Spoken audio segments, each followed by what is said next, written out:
Operation सिंदूर और ceasefire को लेकर सवाल उठाने वाली कांग्रेस क्या खुद ही अपने सवालों में फंस गई है?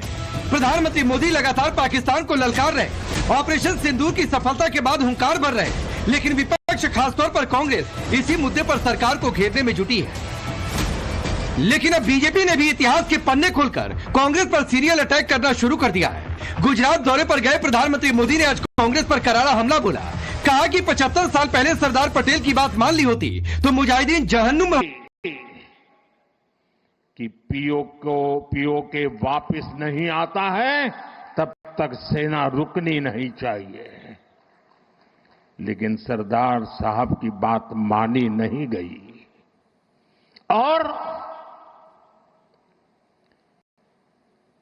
ये मुजाहिदीन जो लहू चख गए थे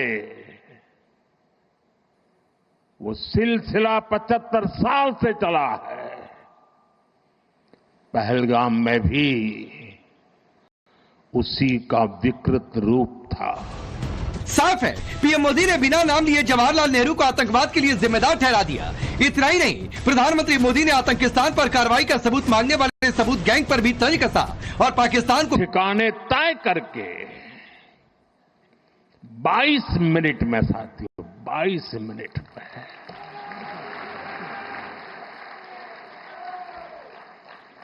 उनको ध्वस्त कर दिया। और इस बार तो सब कैमरा के सामने की सारी व्यवस्था रखी थी ताकि हमारे घर में कोई सबूत न मांगे। अब हमें सबूत नहीं देना पड़ रहा है, वो उतर वाला दे रहा है। मैं इसलिए कहता हूं अब ये प्रॉक्सी वॉर नहीं कह सकते इसको, क्योंकि जो आतंकवादियों के जनाजे निकले 6 मई के बाद जिनका कत्ल हुआ, उस जनाजे को स्टेट ऑनर दिया गया पाकिस्तान में।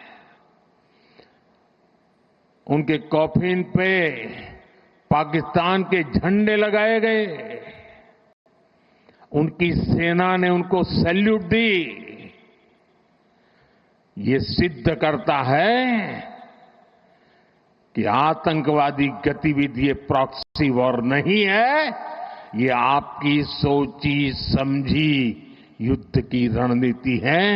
आप वॉर ही कर रहे हैं तो उसका जवाब भी वैसे ही मिलेगा।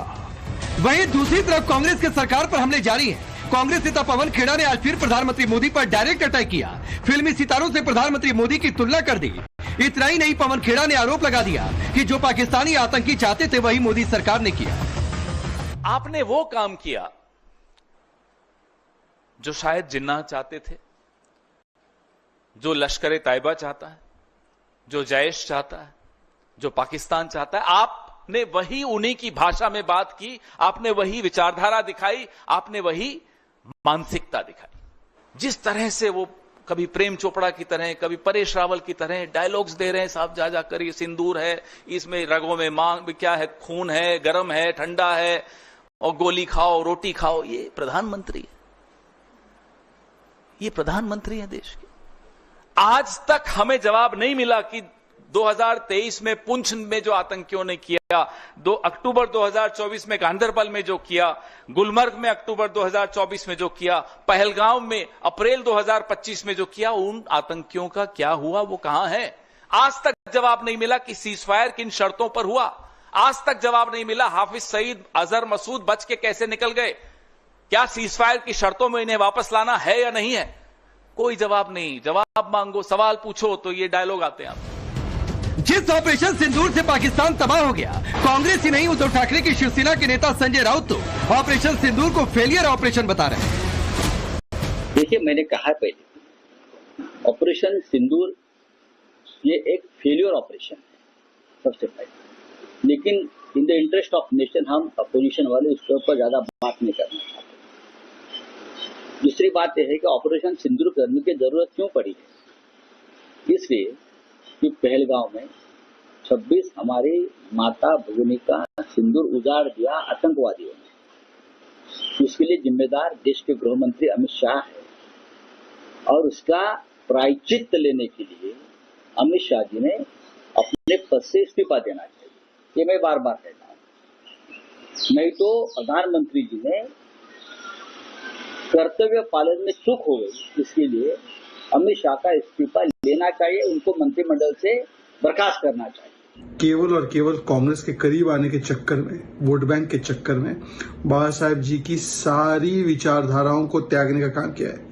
हिंदुत्व को त्यागा, राम मंदिर के विषय को त्यागा, सावरकर जी को त्यागा और अब राष्ट्रवाद को भी त्याग दिया है, सेना के सम्मान को भी त्याग दिया है। आज की उद्धव सेना की तरह कम और पाकिस्तानी सेना के रेंजर की तरह ज्यादा बोलती है। कांग्रेस मोदी सरकार को ऑपरेशन सिंदूर और सीजफायर को लेकर सवाल उठा रही है, तो बीजेपी इतिहास के पन्ने खोल खोल कर कांग्रेस पर हमलावर है। बीजेपी सांसद निशिकांत दुबे हर रोज एक नया डॉक्यूमेंट निकाल रहे हैं, कांग्रेस पर हमलावर है। आज निशिकांत दुबे ने पाकिस्तान से सीजफायर पर मोदी सरकार से सवाल पूछने वाली कांग्रेस को करारा जवाब दिया और इतिहास का एक डॉक्यूमेंट शेयर करते हुए लिखा, आयरन लेडी इंदिरा गांधी जी अमेरिकी दबाव में 1971 का युद्ध तत्कालीन रक्षा मंत्री जगजीवन राम जी और सेनाध्यक्ष सैम मानेकशॉ के विरोध के बावजूद भारत ने खुद ही रोक दिया। बाबू जगजीवन राम चाहते थे कि कश्मीर का हमारा हिस्सा जो पाकिस्तान ने जबरदस्ती कब्जा कर रखा है, उसको लेकर ही युद्ध बंद हो, लेकिन आयरन लेडी का डर और चीन का दहशत यह नहीं कर पाए। भारत के लिए फायदा अपना भूमि तथा करतारपुर कॉरिडोर लेना था या बांग्लादेश बनाना। इससे पहले कल भी निशिकांत दुबे ने अमेरिकी विदेश विभाग के एक गोपनीय दस्तावेज को शेयर किया था और उसमें नेहरू और इंदिरा पर सवाल उठाए थे। कल निशिकांत दुबे ने पुराना डॉक्यूमेंट शेयर करते हुए नेहरू और इंदिरा गांधी पर बड़े आरोप लगाए। निशिकांत दुबे ने डॉक्यूमेंट शेयर करते हुए आरोप लगाया 1962-64 के बीच अमेरिका और ब्रिटेन के दबाव में भारत कश्मीर का कुछ हिस्सा पाकिस्तान को देने पर सहमत हो गया था। गुरेज, पुंछ, उरी जैसे इलाके भारत से पाकिस्तान को दिए जाने पर चर्चा हुई थी। इतना ही नहीं, निशिकांत दुबे ने आरोप लगाया कि 1968 में इंदिरा सरकार ने रन ऑफ कच्छ का 828 स्क्वायर किलोमीटर इलाका का एकमात्र ऑपरेशन सिंदूर ये एक फेलियर ऑपरेशन है सबसे पहले, लेकिन in the interest of nation हम अपोजिशन वाले उसके ऊपर ज्यादा बात नहीं करना चाहते। दूसरी बात यह है कि ऑपरेशन सिंदूर करने की जरूरत क्यों पड़ी है, इसलिए कि पहलगांव में 26 हमारी माता भगिनी का सिंदूर उजाड़ दिया आतंकवादियों ने। उसके लिए जिम्मेदार देश के गृह मंत्री अमित शाह है और उसका प्रायश्चित लेने के लिए अमित शाह जी ने अपने पद से इस्तीफा देना चाहिए। ये मैं बार बार कहता हूं। नहीं तो प्रधानमंत्री जी ने कर्तव्य पालन में चूक हो गई, इसके लिए अमित शाह का इस्तीफा लेना चाहिए, उनको मंत्रिमंडल से बर्खास्त करना चाहिए। केवल और केवल कांग्रेस के करीब आने के चक्कर में, वोट बैंक के चक्कर में बाबा साहेब जी की सारी विचारधाराओं को त्यागने का काम किया है। हिंदुत्व को त्यागा, राम मंदिर के विषय को त्यागा, सावरकर जी को त्यागा और अब राष्ट्रवाद को भी त्याग दिया है, सेना के सम्मान को भी त्याग दिया है। आज की उद्धव सेना की तरह कम और पाकिस्तानी सेना के रेंजर की तरह ज्यादा बोलती है। कांग्रेस मोदी सरकार को ऑपरेशन सिंदूर और सीजफायर का एकमात्र कारण कांग्रेस का हाथ किसके साथ? अब सवाल है कि क्या पाकिस्तान का मुद्दा उठाकर कांग्रेस ने अपने लिए सियासी मुसीबत मोल ले ली है? सवाल ये भी कि क्या ऑपरेशन सिंदूर और सीजफायर पर मोदी को घेरने वाली कांग्रेस खुद ही इस मुद्दे पर घिर गई है? सबसे बड़ा सवाल कि बार बार सवाल उठाकर विपक्ष आतंक के खिलाफ लड़ाई को कमजोर क्या नहीं कर रहा? Bureau report, times now Bharat. तो आपने ये रिपोर्ट देखी। मैं आपका परिचय आज के मेहमानों से